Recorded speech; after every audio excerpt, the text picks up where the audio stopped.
Hello' বন্ধুসকল, আমি আপোনালোকক এতিয়া দেখাব গৈছোঁ যে ৰেডিয়েটৰ কম খৰচত কেনেকৈ ৰিপেয়াৰিং হয়।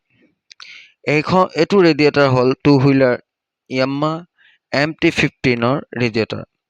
এতিয়া আমি ৰেডিয়েটৰ কেনেকৈ ৰিপেয়াৰিং কৰিম আপোনালোকক মই দেখাই দিছোঁ ইজি ফৰ্মুলাত। নতুনকৈ নিকিনাকৈ আমি পুৰণাটো কেনেকৈ ৰিপেয়াৰিং কৰোঁ আমি চেষ্টা কৰোঁ আহক কৰিবলৈ। ইয়াত দেখিছিলোঁ যেতিয়া আমি কাষ্টমাৰ আহি পেলাই মোক ক'লে যে এই ৰেডিয়েটৰটো কুলেণ্ট যেতিয়া ভৰাই দিওঁ গোটেই কুলেণ্টটো লিক হৈ যায়, আৰু যিটো পাংখা আছে যিখন সেই পাংখাটো ফেনখন চলি থাকে। মই চাম প্ৰব্লেমটো কি হৈ আছে। চোৱাৰ পাছত দেখিলোঁ ৰেডিয়েটৰটো লিকেজ আছে। ৰেডিয়েটৰ যদি লিকেজ থাকে আপোনাৰ পাংখাখন চলি থাকিব।